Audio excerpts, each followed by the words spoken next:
Outside shots with Saul Bookman, myself, and Eddie Johnson. But as you will see, I am solo for right now because somebody is a little tardy today, and we do not start late anymore. We start on time, and so here we are. And I have no problem calling Eddie out because I'm going to call him out when he comes in here and takes his big fat L because the Chicago Bears got absolutely lambasted yesterday by your Arizona Cardinals, so it's fantastic. Shane Diefenbach is behind the Mac. I feel like we have a new producer every other week right now, so that's cool. Shane, how are you? I'm great, Saul. How's your morning going? Oh, fantastic, fantastic. Folks, it's been one heck of a week for the Suns. Obviously, 3 straight wins, coming into tonight against the Philadelphia 76ers. And then, they beat the Lakers, they beat the Clippers, and then they beat the Trailblazers as well. So it's always good to see your team get back on track, especially after the loss to the Lakers. They're starting to figure things out. They've won 4 in a row. They're 5-1 on the season. Things are really moving along smoothly, so that's great.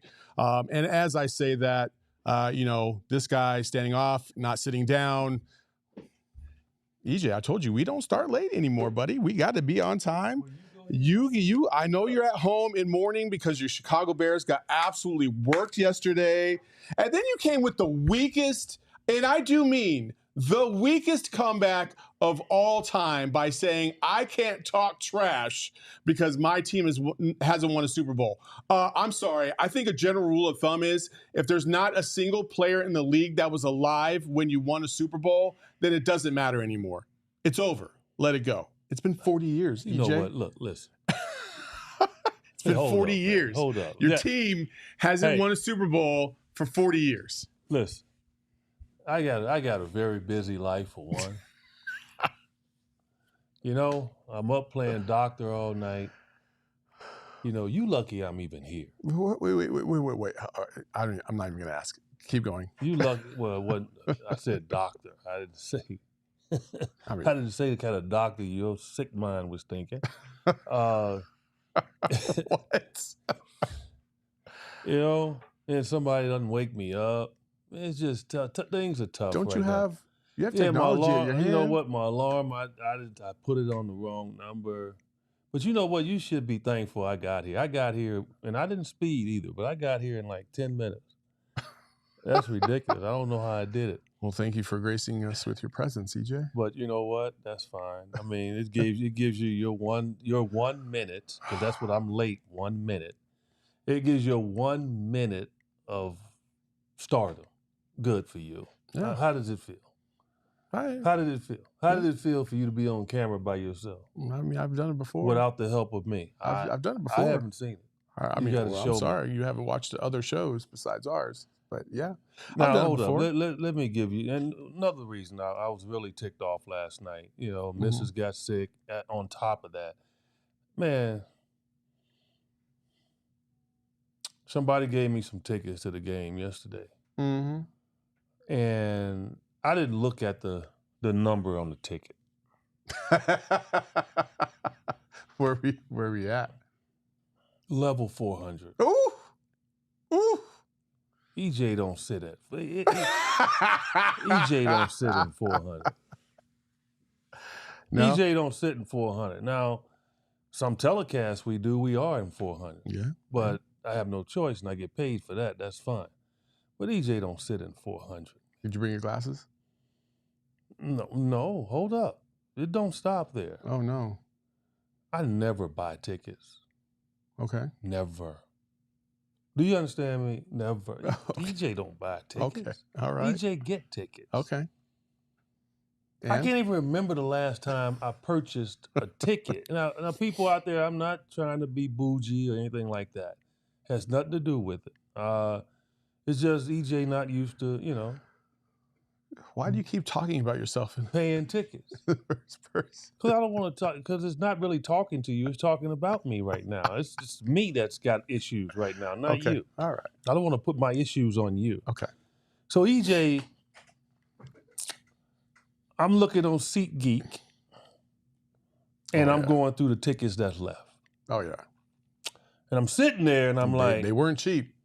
damn, I'm not sitting for 100, but I want to go see this team. Like, you only get a chance to see the Bears here once every couple of years. Okay, so I'm looking. I see some tickets that's $175 each at the 50-yard line. Oh, EJ got to get those. As soon as I get to it, somebody else got them. So then it's 200. Let me get somebody else got them. So then I see something that's 275. No, 308. Right there. I mean, seriously, right at 50-yard line, 37th row, perfect seat, right? Seat 9 and 10. So literally, I'm right in the middle, right at the 50-yard line. Okay. I hit it, so I'm saying, hey, I got to pay $600. Man, then I get to the cart, and it said $832. Oh, yeah, because all the taxes and fees. I'm like, $832? Got to do that all in pricing, baby. I sat there for about 10, 15 minutes. And I'm like right on Apple Pay. I'm right at the number. And I'm like, don't do it. Should I just stay here and watch it on TV? I kept doing this. And then I accidentally hit the damn button. So you got the tickets? I accidentally hit the button. Oh, no. Oh, no. Tell wife, we got to go. Well, it says on there, once you buy them. Yeah, that's it. So I get to the game. And I had to sit there and watch that atrocity. Like, I had to sit there and watch the Cardinals all of a sudden remember back when the Bears came here years ago when Dennis Green was the coach. And you all up a bunch, and my Bears came back and laid it on you, spanked you, took your heart. You know? And it just seemed like to me they watched the film before the game. I mean, they came out running the ball like they were freaking Nuke Rockney. I'm like, what is this going on? So, yeah, we stunk yesterday. I was not in a good mood from that. It was a wasted $800. Because I didn't even eat. So couldn't taste the food because I'm trying to eat right so I can get the body back like I like it. So I just sat there drinking water the whole game, disgusted. I had a bear hat on, my bear jacket on. You know, people looking at me. EJ, what do you got the bear? Man, shut up. Tom, I'm from Chicago. That's why. I work for the Suns. I don't work for the Cardinals. All right. Congratulations to the Cardinals. You got your playoff win. Oh, stop. Oh, stop. Don't do that. Don't act like the Chicago Bears are one of the top teams in the NFL. Stop. I just said they got their playoff win. That's not their playoff win. That's not even close to their playoff win. Stop. We already beat the Rams and the 49ers, both teams who have been to the Super Bowl way earlier than you guys The Rams have. So stink. stop. The Rams stink. The Rams just beat the Seahawks on the road. The Rams have the same record as you. We were 4-2 into that Hail Mary. Oh, okay, so well, come on, stop. And butts were candy and nuts. So then every day would be Christmas. So my point EJ. is, the Rams stink right now, and the 49ers got a mash unit. Okay, so please, all right, half their team hurt. So please. What did Devin Booker say? Not buying. If ifs were a fifth, we'd all be drunk. Not buying. Well, you just mentioned two teams like they were like stacked right now. Because you're acting like the Chicago Bears were the same Chicago Bears that we lost to on that Monday Night Football game almost 20 years ago. They're not. They're not even close. And the Cardinals are not that Kurt Warner team. Nobody said they were. Okay, I'm not the one stopping the ground for that. You got to win. Good for you. Let's see what they happens. got their playoff win. Get out of here with You know what? We got 9 games left. You know what? I was rooting for the Bears. Because that's probably why we lost. I don't want you rooting for in how they do. I was not rooting for them yesterday, though. I don't want your bad. I don't want your bad luck. You probably needed my karma because you guys look like hot garbage. We don't want your bad luck at all. You So. keep your bad luck. You keep your bad luck with Arizona and then that stinky team down there. And, the Cardinals. I like the Cardinals. I just don't like them today. All right, let's move on. Okay. All right. well, finally, we get to some resolution. Your Phoenix Suns, obviously, winners of 4 straight, 5-1 on the season. EJ, real quick, I do want to talk about the fourth quarter because that seems to be something that everybody's kind of like, oh, should we be freaking out? Is it the same thing as last year? My assessment was they just got really sloppy defensively. That's really what it boiled down to. The ball started sticking, and defensively, if you just go back and look at some of the highlights, we are talking about wide open jumpers, guys that are able to step into their shot nice and comfortably, get wide open looks, not rebounding, things like that. That'll cost you a dub every now and then, and it'll definitely cost you a 26-point lead, which happened the other night. But fortunately enough, they were able to find their way through, still win by 6. What was your assessment on the fourth quarter? 82-game season.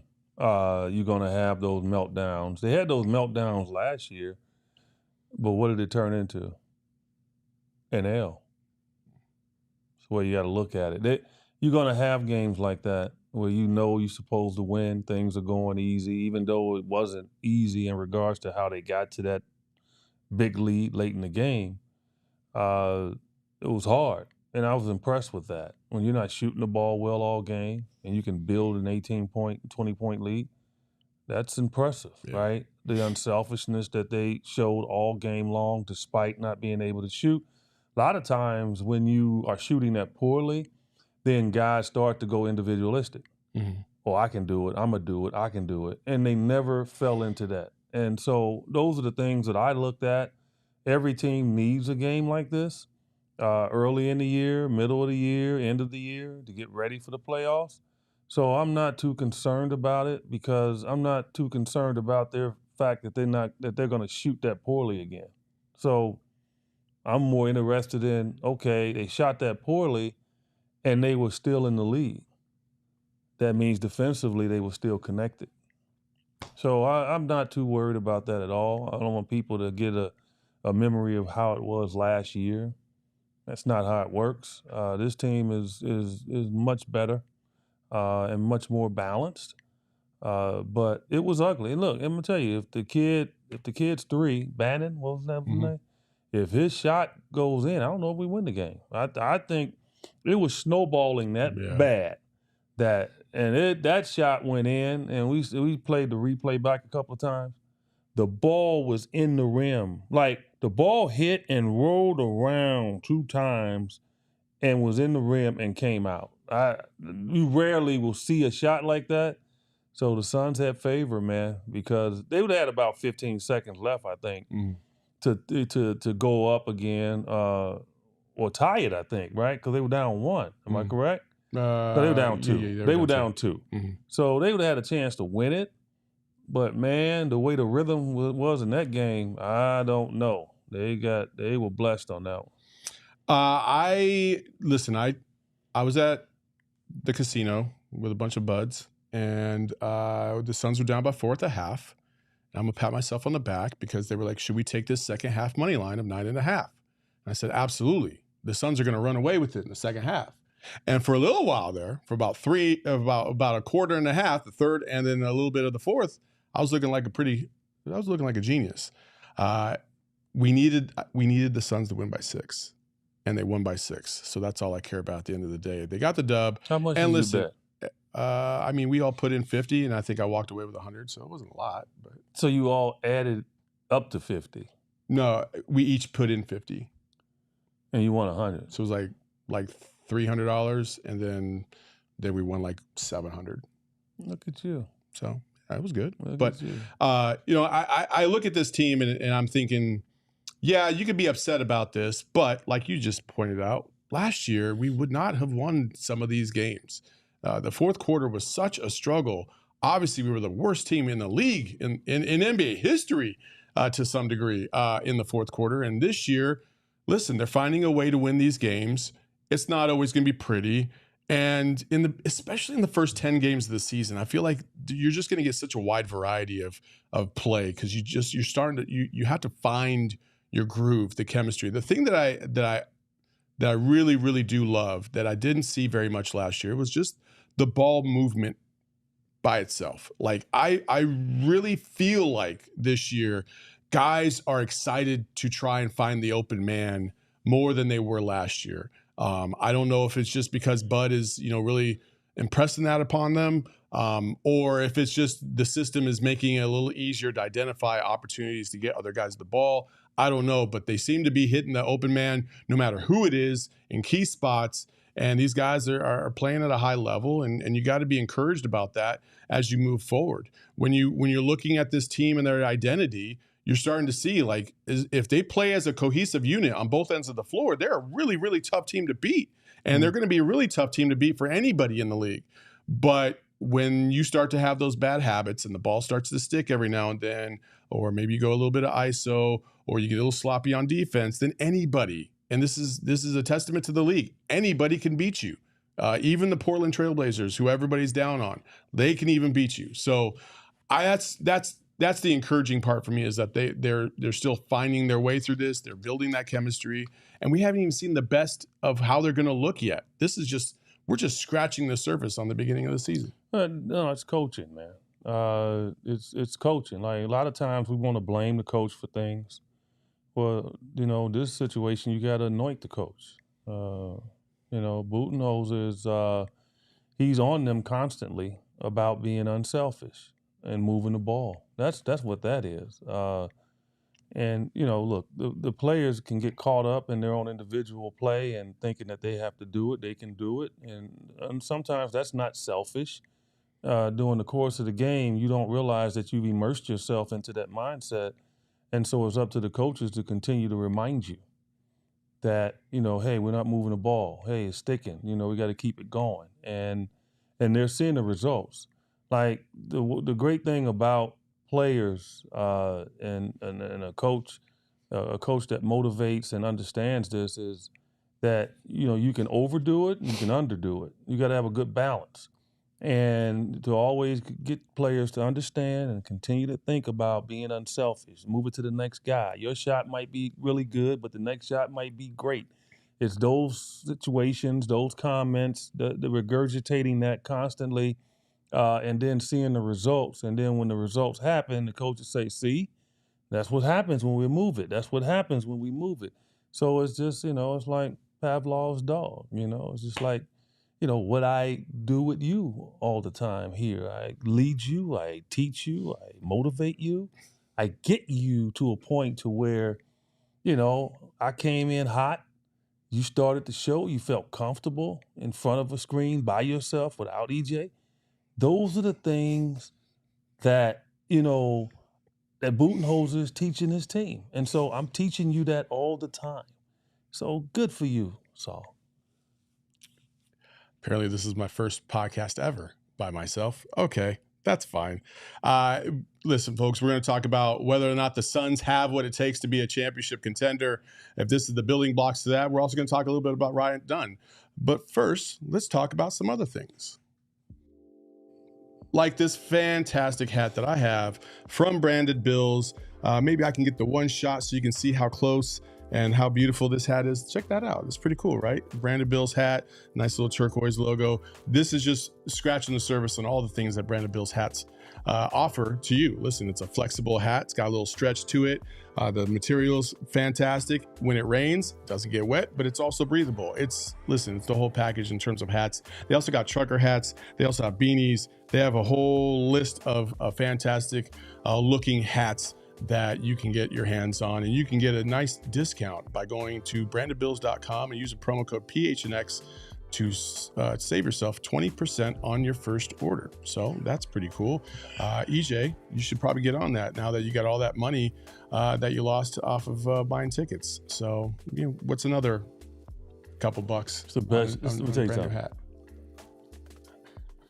This is the best you have looked since I have been doing the podcast with you. I'm serious. I'm looking at you, man. I'm like, this dude is laid out. And then he's showing the shoes off on purpose. Trust me, people. I know he crosses his legs a lot, But he's having a good time crossing his legs now because he knows the shoes look good because he always got sneakers on, okay? But now My shoes always look good. he went and got some Thursdays. I think those are some Thursdays, aren't they? No, these are Cole Haans. Okay. Excuse me, Cole. I wasn't even trying. Excuse me. Listen, man. I apologize. Cole Haans. Oh, then my he got, goodness. man, I'm telling you, man, damn. Brandon. Like, no, this is what we used to say to my boy. My boy, he used to, we used to always tell him, he's a little challenged. We say, damn. Man, boy, that is nice. Well, there goes our 2-minute ad break there, EJ. Can I get the hat for Brandon Bill? Yeah, you can get one. I'll get you one today. Because okay? it does look good. I like the hat. I'm waiting. Okay. All right. I got you. Okay. Make sure you go to BrandonBills.com and check yourself out, folks. All right. Championship contender. Let's talk about the Suns. Can they be a championship contender? What is necessary? If there was a vision board for the Suns to be a championship contender, what would that look like? And are they on track to do so right now as we speak? I will say this. The first thing that I would put on that vision board is defense. I think defensive intensity, the ability to be flexible with your lineups.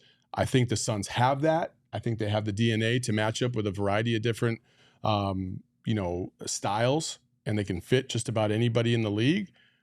Do you agree with that? They have an opportunity, man. Like, I'll say this. Is it any team in the league, to me, that's 100% built to win a championship? No. Like, we're not looking at a Bulls team of the past. We're not looking at a Miami Heat team of the past. I'm gonna scratch the Miami back then because I think they were top heavy. They just had top heavy great players, right? In regards to LeBron, Wade, and Bosh, who played roles, and all of them were great on individual team. So I won't count them. Laker teams with Shaq, Kobe, but the role players that they had on that team were tremendous. So it's not many, like the Denver team. I don't think they were stacked a couple of years ago that were, like, you could say before the season, they were championship ready. Yeah. Golden State of a couple of years ago, they won another title. I don't think they were the Golden State team that they were before they were winning them, right? They were counting on young players. So I don't think we look at any team right now. We can look at two teams, right? We can look at, say, Boston. Use Boston as an example. Are they a definite championship-ready team? It might look like that because they won the title and they've gotten off to a tremendous start again this year. But they have their little parts of their team where you can exploit. Mm-hmm. One, their center, can he stay healthy? That's an issue in Porzingis. Two, they're small and they take a ton of threes. So if they're off on their threes, we saw last year against Indiana in the conference finals that Indiana blew like 3 games. That could have been a 7-game series, but Indiana blew it. So they're not perfect. Oklahoma City, they look really good right now, but they're small. Is that small ball in the playoffs going to work? Well, it didn't last year when Dallas, with a big team, beat them. Cleveland, yeah, they might be, the closest team to covering all parts of what they need, but the experience might get them. Yeah. So it's like, it's really no team that you could say, man, it's going to be an issue. And so, yeah, if you look at our team, think about it. We got size, probably add some more size when the season goes along. We got probably the best trio of scorers in the league, I believe. Mm-hmm. We got guys that can shoot the three throughout our team. We got guys that can defend, but also are not a liability when they're on the floor from three and knocking down shots. Royce O'Neal, Grayson Allen got his groove back.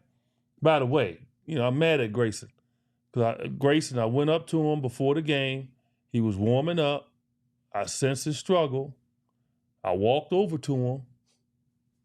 I said, Grayson, you don't understand this, but I'm going to give you some karma. True story. Okay. So I'm going to give you some karma. All right. I said, Sean Marion, he used to get good luck from me by making me sign his shoe every game. Mm-hmm. I signed his shoe one game by accident. He put his foot up on the scores table, and I had a marker in my hand. And I said, I thought you wanted me to give you my autograph. I put my autograph right on his good ass shoe. What are he gonna do? What are he gonna do? I'm EJ, bro. He ain't gonna do nothing. Okay. That crazed animal, man, for the rest of his career here with the Suns, because he had a great game that night. That fool would jump over the scores table to come over there and make me sign his shoes before the game started. So when they go out for the jump ball, I had to sign his shoe every freaking game. Okay. It got to the point where, like, why did I do this? You know? But other times when guys aren't shooting it well, I go up to them and say, look, I'm going to give you some karma, and I don't need anything from it, but I just need you to let people know what EJ did. It helps my brand. It helps my brand. So I went over. Look, check it out. Okay. Give me a hand. I said, no. I said, there you go. And he looked at me. This true story. You did this to Grayson? The other night before the game. Oh, my goodness. Okay. He looked at me, and he like, I said, you don't get it, do you? Did he know who you were? Please, he knows because he's wearing number 8, baby. He wearing number 8. Okay. He wearing number 8. He better know who I am. All right. Okay, because nobody wore that number 8 like I did. Okay, so he knew. I went up to him the first time he got here. I said, "You wearing that number 8? Don't embarrass me." Okay. He's like, "What you mean?" I said, "Go YouTube it." So he did, and he came back. He said, "Yeah, I got you." Okay. Yeah, so he know who I am. Okay, so why are you mad at Grayson? Because he didn't give me my love after the game. Oh, okay. All right. You know, he took ownership of it. Yeah, you know, I had to, you know, I just really worked on some things. I'm like, no, you didn't. I gave you the karma, man. Oh, my Give me my goodness. love. They interviewed him after the game. I'm sitting there at the table like, okay. He gonna say something. He gonna say, EJ. Dude didn't say nothing. Man, he gonna come back to me. He gonna struggle again this year sometime. He gonna come back and he gonna say, EJ, I need the hand. I'm gonna say, I need some money. Oh, my goodness. Yeah, $100. Oh, my God. $100. I ain't charge you for it because you didn't do what I told you to do. You didn't follow the formula. Oh, my gosh. Yeah. All right. Yeah. Listen, if you've never tuned into the show before, EJ is on another one today. Would you rub some John the Conqueror root on his hands too or something or what? You know, Saul is from shooter. It's a shooter thing, man. It's like, I'm telling you, it's a shooter thing. I once went up to an opponent one time. He was struggling. I ain't even care. It's when I was doing the season of my 6th man. I didn't care. I was hitting jump. I could stay up all night and just hit jumpers. I was just on fire all year. And this dude was struggling early in the game. Mm-hmm. And I knew we were going to bust him anyway. It didn't matter.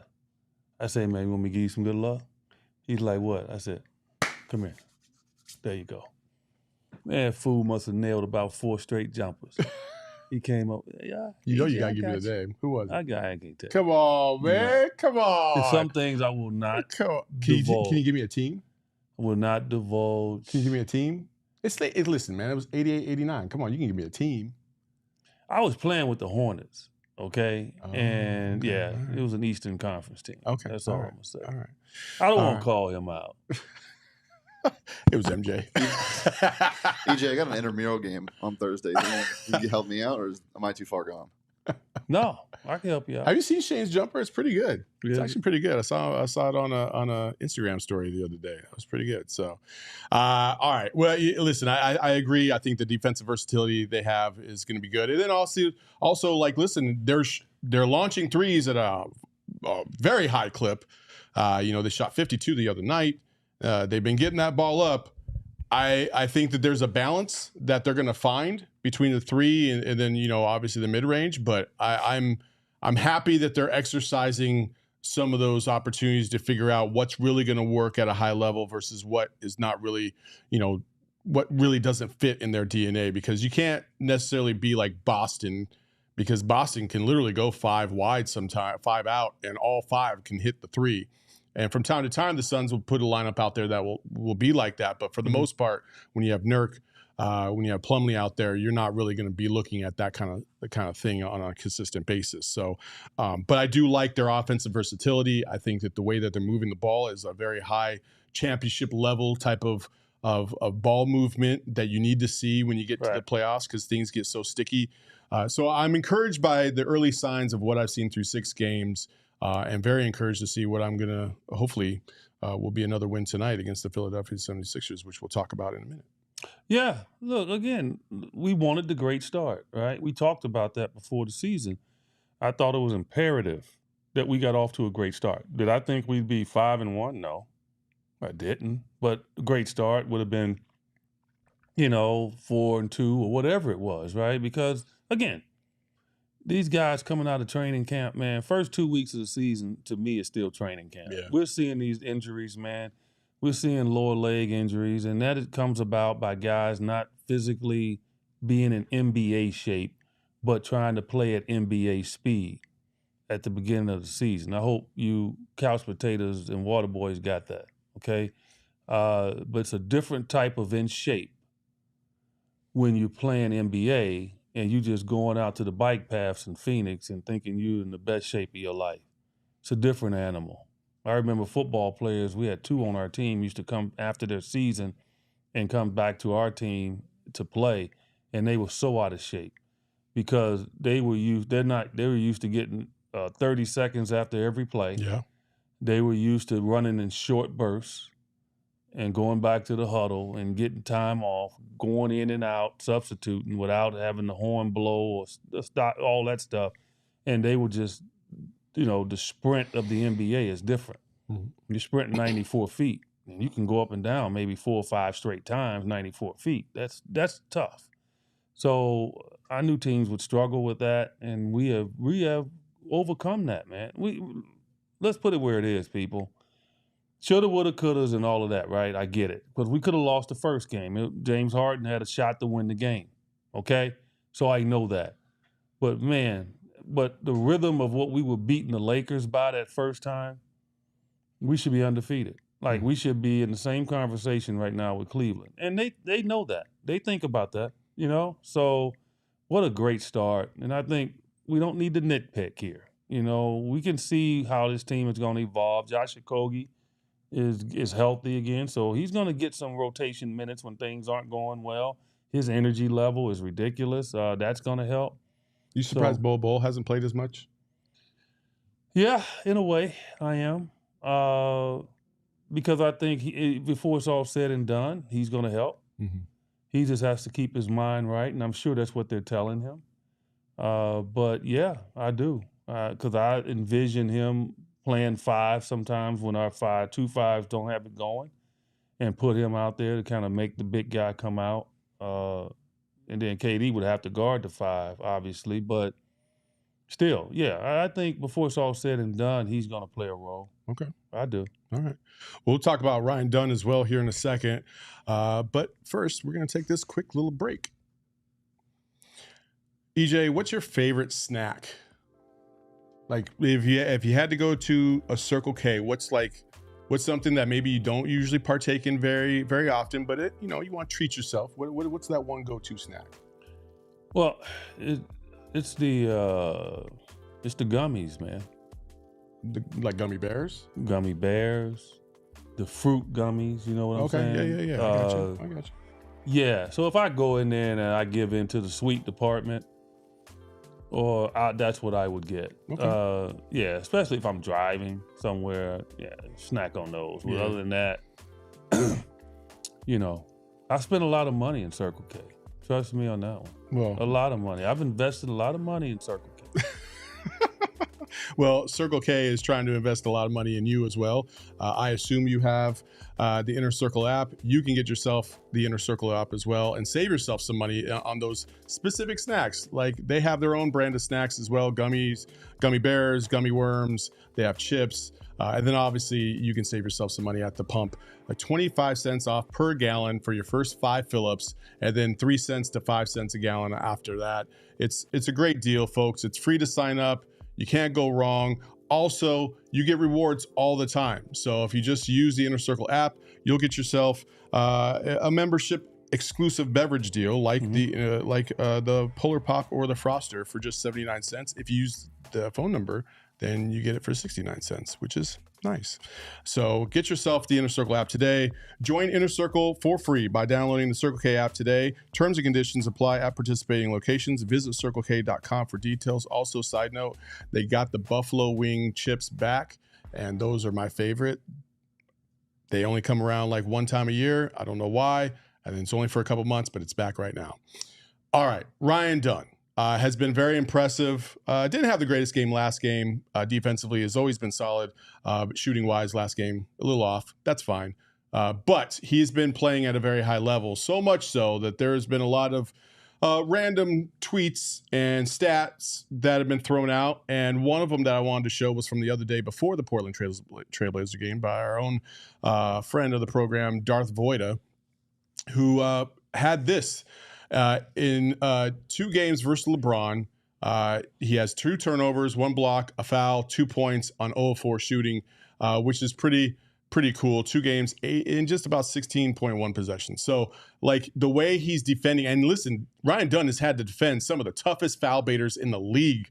James Harden, LeBron, Luka, and the fact that he's holding up and these guys are shooting at such a low clip against him is very, very impressive. Now, he's not been matched up on them the entire time he's been on the floor. That's just not how basketball works. There's a lot of switching that happens. But when he has held up very, very well. I know we have talked about Ryan Dunn at length, probably more than any other player on the roster, to be honest with you, in the first couple weeks of the season. But again, I will go back to this. When you watch him defend a guy like LeBron or James Harden or Luka up close, what are you seeing that separates him from most? That one, he's staying in front of them. That's the first key. They can't get around him. Like, you watch guys try to drive on him, cuts them off, or he makes them go back the other way. Now, they'll get, obviously they'll get to a point. Those are great offensive players. I mean, it's not saying he locks them up all the time, but he makes it laborious for them to be able to get past them. So his lateral movement is excellent, and he's guessing right most of the time. Like, that's what that is too, right? So I love that aspect of him. He's stronger than what you might think. He's got long arms, so if the ball is anywhere in his vicinity, he can get a hand on it. He reminds me a lot of Derek McKee. I think Derek McKee was that kind of defender. People that don't know him, played the league a number of years, one of the better defenders in the league when he played. And he just had that length. He was long, rangy. He can be off of you about 2 feet, and then you go up to shoot, and he'll be right there in your face. It's just, that's what Dunn has, and he has a desire to do that. Now, the great thing about this situation is that he knows that he is not relied on to score. He knows that his scoring, for the most part, is not going to be, I would say, depended on during the course of a game with all these great scores we have. So he can lean a lot of his defensive presence to the game. And that's the beautiful part about it. Royce O'Neal, same way. So think about it. We have like 2 guys right now that, really lock down defenders, and they can also be a threat scoring. Yeah. And that, think about it. Luka was calling up people to get Dunn off of him. Oh, yeah. In the 2-man game. LeBron was calling up people to get Dunn off of him. That tells you the respect. Yeah. Like, when people are running guys up to get you off of them in a 2-man game, that's respect. And that happens every game for him. They don't want him guarding. Well, how good has he been? Well, Ryan Dunn right now is currently holding All-Stars to 26.3% field goal percentage when he is the primary defender of the season. That stat courtesy of Stat Mamba. That is pretty impressive to be able to do that against some of the elite players in this league. We've seen it. My favorite thing is Ryan Dunn definitely goes by the feel of I don't want anybody else to dictate how this guy's going to play. Like you see him fighting over screens that a lot of guys would just kind of, they get a little contact, they just kind of give up, they switch, right? It's easy to call switch. It's easy to just move off your man. He's fighting over those screens. He's finding a way to get his body in position to move the offensive player a little bit out, just a couple inches, so that way he can get around the screen that he can see coming. So the anticipation of that is a very, very hard thing to do. But Ryan Dunn is really trying to finesse that, and that's what I love about him. And his defensive IQ is just so high, not only just on the ball, but his help side defense, his hands in the passing lanes, the small little details that separate like good defenders from great defenders is what I'm seeing so far from Ryan Dunn, and that's what I really love. And I'm very encouraged by his progress, and I'm encouraged by the prognosis of him throughout the season. And for all those people that are, he should be a starter. He should be a starter. You can stop with that mess because that's ridiculous. Also, he's going to get plenty of time to start this season. We've already seen Bradley Beal has come out of the lineup a couple times. I'm sure the other guys will have their moments here and there. Hopefully not for long stretches, but it happens. KD even missed a couple games last year, and it was one of his most played seasons. So Dunn's going to have his opportunity to start in these games. That's not the issue. The issue is will he be able to contribute at a high enough level to be consistent and be on the floor? He will. He's clearly shown you that, and that's the only thing you need to take away. It doesn't matter who starts. It only matters who finishes. Straight up. Like starting is just, hey, it's just for the cameras. It's just for the public. It doesn't mean anything. Some of the best players in league history have come off the bench and they've been on the floor in the fourth quarter, and that's when you need them the most. So stop with the whole starter stuff. It's irrelevant. It doesn't matter. It's a useless talking point. Yeah, it is. He's a rookie, people. But you see, those are the prisoner of the moments. You know what I call them. Well, I mean, let's be real too. Like, and I'm not trying to disrespect anybody, but damn, this city loves either the underdog or the bench player. They love them more than anything else. And I'm like, why? Why do you think? I don't know. Well, I don't know. I really don't know. You don't? I don't. Yes, you should. Why? Because that's them. Well. I'm just telling you. Like, that's why when people go to the game, they cheer for the guy at the end of the bench to get in, because that's them. That's why. And so they can't look at. I don't think it's that. They can't look at KD. They can't look at KD and Book and think, oh, that's me. They can look at a guy at the end of the bench that doesn't play, that's looked down on because he doesn't play, that seems to be some kind of a novelty, and they want to see him get in to do it. Like, you can take somebody out of the stands and put a uniform on them. Like, say, every NBA team, you'll have a guest player, and you put him at the end of the bench. Right? You will have tons of fans that come to the game. Their whole mindset and their whole hope is that dude will get in the game. Yeah. Think about it. So that's not shocking that they do that. And so they want to see the development of an underdog. I disagree a little bit. I think they can't hurt me. Like, as a bench player, there is zero expectation on what they can provide. So if they give me anything, I'm going to be happy. Whereas when you're looking at a Devin Booker or, oh hell, look at DA and Kyler Murray, for crying out loud, like 2 first-round picks, like expectations were exponentially high, right? And so if they don't meet them or even come close, like, you're going to just be wildly disappointed. So I might as well root for the 5th-round linebacker or 2nd-round draft pick that may or may not get into the game. And if he does good, hey, great, I feel good. I got the good feels. If they don't, I didn't lose anything.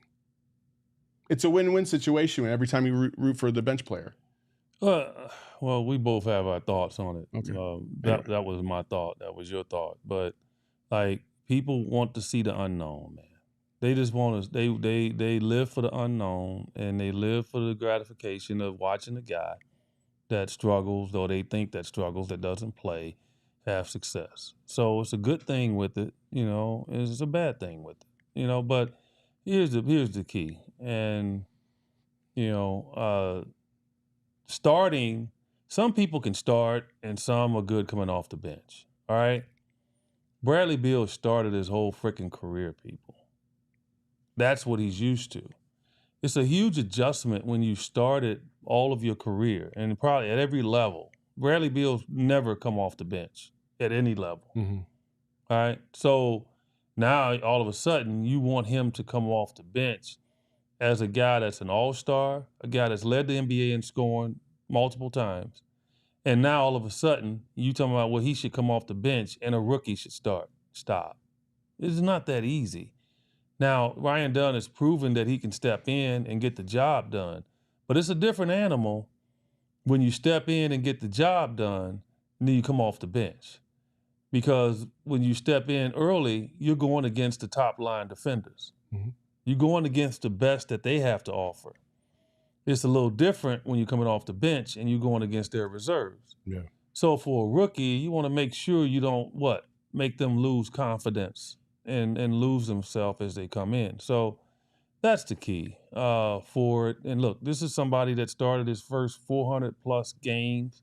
I had like a 400-game streak of starting. And they came to me and said, Eddie, we're going to bring you off the bench. That was a tough adjustment for me, not only basketball-wise, but mentally. Like, really? I'm leading the team in scoring, second in rebounding, but you want me to come off the bench. What about him? But when it happened, I dealt with it. I understood it, and I made the best of it, and I became one of the best 6 men ever.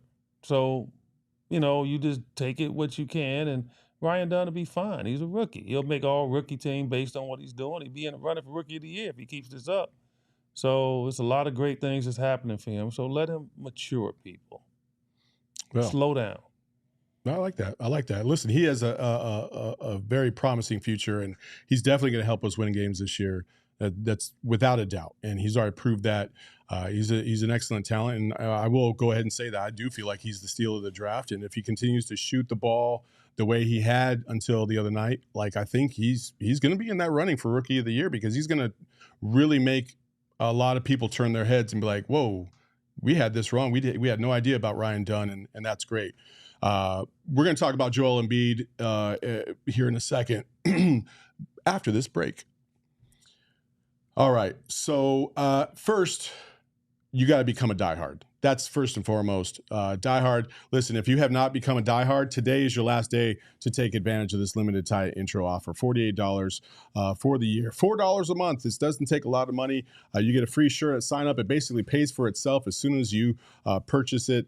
So get yourself a diehard membership. Also, there's so many other things going on at PHNX. You've got trivia going on this week over at Chicken and Pickle. Get yourself a team of 3 or 4 people. Go out to Chicken and Pickle and try to win some trivia. Last time it was Arizona Sports Trivia, which we'll continue to do, and it was fun. It was fantastic. A lot of people loved it. Get yourself out there. It's great. There's a lot of content behind the paywall, as you know, from this diehard subscription. So you've seen a lot of Gerald's content now behind the paywall. Same thing with Craig Morgan. A lot of cool insight from your Suns world, your Cardinals world, D-backs world. We even have writers down the U of A if you're an Arizona fan. Make sure you become a diehard as soon as you can, because it is fantastic. And you get access to our Discord, where we're in there. We're dropping nuggets all the time about little things here and there. We give you a sneak peek at some things that we're going to drop. We had our cool ASU shirt drop last week. Our Discord peeps were able to get ahead of that by a couple days and see what it was going to look like. They got excited, and obviously it just kind of feeds itself. So become a diehard today. It only takes $48 for the year, and you're set. And you're going to love it. And you get discounts on events. You get discounts on merch. It all pays for itself. I promise you that, folks. So take advantage. Become a diehard today at gophnx.com. All right. Joel Embiid. There's 2 things we're going to get to. First, Joel Embiid. And, first, obviously, he got an altercation with a media member. And this is what the media member wrote. I believe his name is Marcus Foster. And this is what he wrote to start his article. He said, Joel Embiid consistently points to the birth of his son, Arthur, as the major inflection point in his basketball career. He often says that he wants to be great, to leave a legacy for the boy named after his little brother who tragically died in an automobile accident when Embiid was in his first year as a 76er. And then he carries on and says, well, in order to be great at your job, you first have to show up for work. Embiid has been great at just the opposite, and then he keeps going on. All right, so I don't know where he was going with this. I don't know why it was published in the first place. I think there's a lot of times where writers will try to inject their own feelings about a player, and I think this is clearly a case of that. There is absolutely no need to bring in Joel Embiid's family, his brother's death, or anything into the lack of availability of Joel Embiid on the 76ers. Zero reason why. I'm not condoning what Joel Embiid did. Obviously they got into an altercation. I don't know if he threw a punch or pushed him or what, but it's just unnecessary to get to a point where you are trying to really attack a player in that style. Have you ever encountered anything like that? Yeah, I mean, look, these reporters, man, they run out of stuff to say. They're in competition with one another, and it's really bad now, right? Look at all the different news sources that you have out. Everybody is in a hurry to do what? Get the what? Story out. Yeah. And in doing that, they make mistakes. They don't do their homework, and they make mistakes. And we live in a world now where you get these writers and you get these guys that, like I said, look at the Shams and the Woj situation. Mm-hmm. Like, Shams learned from Woj, and they don't even like each other now. Unless Woj don't like him, but now Woj is retired and he's moved on. But, they were going at it. So that's just the way it is, man. And so a lot of these reporters, they're quick to get stuff out, right? So trust me, I'm a product of that, right? Guy was quick to get a story out, and he thought I was the Eddie Johnson that created a heinous crime, and he changed the whole story because he thought they were wrong and he was right, and he changed it from 6'2" from Auburn to 6'8" to Illinois. He changed it because he wanted it to be me. He did. It was a better story. That Eddie Johnson had been retired for years. I'm from University of Illinois, hometown newspaper, the Tribune. And he wanted to go and be like the first guy. No, they made a mistake. He was not from Auburn. He's from Illinois, and just totally changed the story. And so if you just got to go read up on it, and you'll see. It's, my fight went all the way to the Supreme Court just to try to get them. But my point is that, reporters have to somebody has to fact check them. Now, hopefully the editor of that paper didn't see it, right? You'd hope so. So if that editor saw it, then he no good. Like, why would you bring up somebody's family members that suffered something and try to compare it to if he likes to come to work and play basketball? Like, all I can do is just observe from the outside. Mm-hmm. I know that when you watch Joel Embiid play, he seems to be very engaged and excited to play. Mm-hmm. Like, that's all I can go on. I'm not his teammate. I'm not in the locker room. I can't judge his love of basketball at that level, but I can judge his love for the fact that when he's on the court, he plays. Like, he plays. You can see the enthusiasm. You can see the desire to want to win. And that's all you can go on. And so, the guy's suffered injuries his whole career. His body has been up and down his whole entire career. So if you're that writer, like, go on the history of it. This didn't start. This dude missed the first year of his career because of injury. Yeah. He's a big dude. If you ever stood next to Joel Embiid, he's literally one of the biggest dudes you ever see. I'm not kidding you, man. He is huge, man. And so to carry all that weight around and to do what he does, he's always on the floor and all of that. I mean, you can tell he's going to have injuries. Look at the big men in the history of this game. Porzingis, he's not big. He's not weight-wise big, but look, can't stay healthy. Yeah. Just think of all, let's go back in time. Bill Walton, Sam Bowie. What's the kid played Ohio State? Horford. Well, no, not Horford. No. Oden, Greg Oden. Greg Oden. Think about it, people. Like, you're asking people that big to get up and down that court, and sometimes their body is not good for it. Now, it's exceptions to the rule. Like Shaq was able to navigate it. Mm-hmm. He was. But a lot of guys weren't able to navigate it, and most of the time, those are the ones that are huge. Yeah. So, for him to write that was dumb. You just got to be better. Yeah, just you're trying to be creative. You're motivating him. You're gonna bring up his family members to motivate him. Not like that. You're not. Man, stop. Yeah. He's lucky he didn't push him. Well, let me be quiet. As a person that's been in those locker rooms before, somebody that's wrote stories and tried to come up with creative ways to tell a story, this is just an absolute turnoff and something that. There's no need. There's no need to get to that point. And they get personal, Saul. They do. They get personal, I man. I know. Like I said, I had a writer, Glenn Nelson is his name. Yeah, I'll call you out. I told you I'm gonna call your name out every chance I get, every freaking chance I get, because I think you were the worst. You were. And he wrote for the Seattle Post-Intelligencer. Oh yeah, I'm not giving the address out, but I'm giving the paper. I know you don't work for them anymore. But he got mad at me because I wrote an article like making fun of how reporters dress. Mm-hmm. But it wasn't like I was vindictive. It was just like, be better. Be better. You all don't dress nice. Yeah. It was just and a lot of reporters were cool with it. They laughed, right? He didn't laugh. He didn't like it. And it was his paper now. I think he's kind of jealous that they was letting me do a weekly article in the paper, where people were probably reading my stuff before they were reading his.